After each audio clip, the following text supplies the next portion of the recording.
Today I'm talking to Emma and JJ, and we're all from Canada. Hi guys.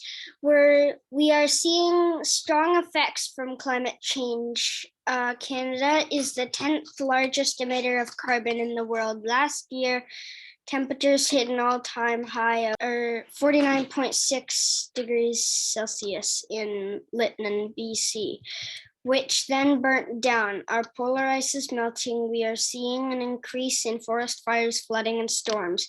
Climate change isn't something that will affect us in the future. It's here and affecting us now. I know you're both passionate about fighting climate change. Can you tell us the kinds of things you are doing to help make things better? Personally, I'm part of a library club that we also have at my school that sometimes we'll do certain topics like climate change or human rights, and we'll put them up in the library for all like younger kids to see.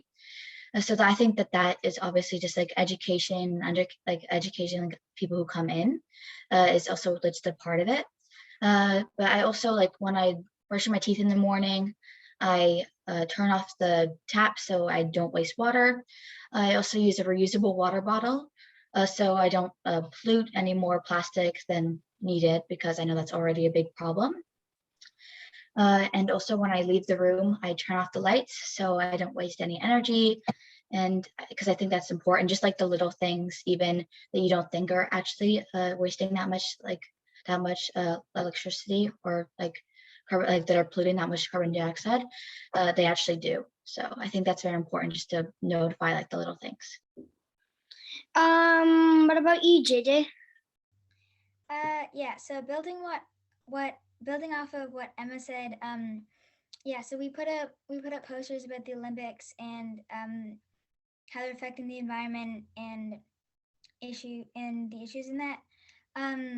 Like Emma said, I also turn off the lights when I leave a room, turn off the water when I'm brushing my teeth.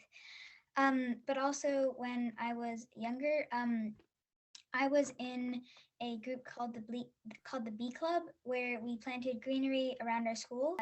Yeah, so we picked up garbage. I think Emma was also part of this, where we took pop can tabs and filed them down and turned them into bracelets. So we sold them and used the money to go to charity. Yeah, so that's pretty much it. Yeah, I remember that. You used the money to go to Yeah, it was. We used the money to help get to help buy wheelchairs for people that couldn't. Yeah. It would be easy to give up, but experts say the best thing we can do is talk about it and never stop hoping. Every little thing we do makes a difference. What sort of things would you recommend other kids around the world could do to make a difference? So I think kids around the world can do many things to help. For example, something as simple as just taking a walk around your community and just picking up garbage. You can also put up posters, like telling people, for example, to walk to school or to recycle properly and all that stuff.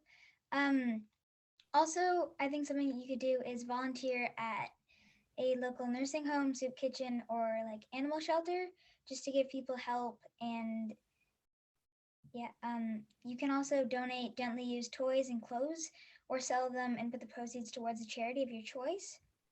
You could host a bake sale, lemonade stand, or garage sale.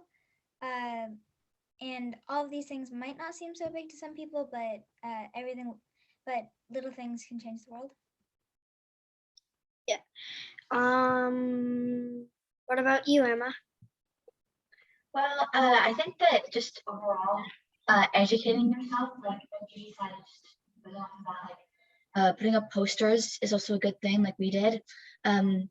But I think that educating yourself with proper information, so not like websites that you like just randomly find, like do like proper research, and then you can educate other people on it. I think I'm big on that. Also, just making sure we have if you, I don't know if different people's schools, but at our school we have signs that say like what things can go in the garbage and what things can go in the recycling.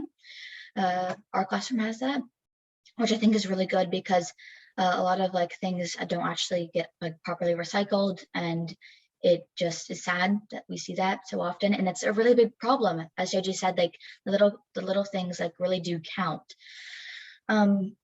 Yeah, but just also just donating or helping around your school, asking like teachers or your parents what you can do to help get involved. I think that's very important. Uh, what is your favorite thing to do? I'll do this.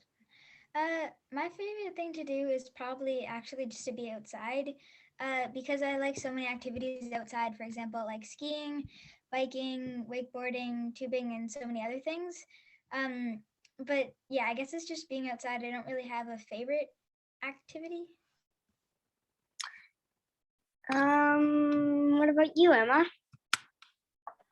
Well, like I said, I do soccer after school, but I think that just getting out with your friends, like kind of JJ touched on, I think that even like at like recess when I go to school, I think that like just kind of hanging out or getting fresh air just is like something so like relaxing, and I think that it just exposes you to what like our world is and how much we value it. So like our climate, like just getting outside, I think we kind of, some people take advantage of that, and I think we should, because it's something so valuable and it's something that I really appreciate. And because I can go out with my friends or my family, and we can either like play a game of soccer, or we can just go on a lovely walk. What do you want to be when you grow up? When I grow up, I'm not really quite sure yet. But I was thinking about, I kind of want to be like an engineer, or a landscaper, because I like being outside and I like building models and stuff. But I also like the idea of becoming a writer, because I could go around the world and research about the environment, and see what I can do to help, and write about, to inform people around the world the problems that are happening, and what they can do to help and how they can get involved. So something that I really want to do when I'm older, I've debated a couple of things like as I've gotten older, but I think one of the things that I'm passionate about is and being an activist or a lawyer that helps with either climate change effects or human rights effects. I think those are two very important things that definitely have effect on our society and our economy and the way that we do things. And I really want to be a part of that when I grow older. But yeah. As a thank you for joining us today, we'd like to make a donation for $25 to your favorite environmental charity in Canada. Can you tell us a bit about the charity you've chosen? So I chose the charity Environmental Defense Fund. So it's a charity that has people. So it's a group that has people from all sides and angles to tackle challenges from many perspectives. So they have scientists, people in economics, partnerships, and advocacy. The main issue that they addressed is climate change, energy, ecosystems, oceans, and health. They write and share many articles that show you what's going on in the world and how you can help and what they're doing to help. My charity was an Eco Trust Canada, and it kind of has the same goals as JJ. It's made up of different diverse groups and that all come together and help certain things. Their main priorities are like climate change, helping like fisheries, so protecting them, protecting certain forests because of buildings. People want to come in and take new land, and they protect that land and make sure it's safe.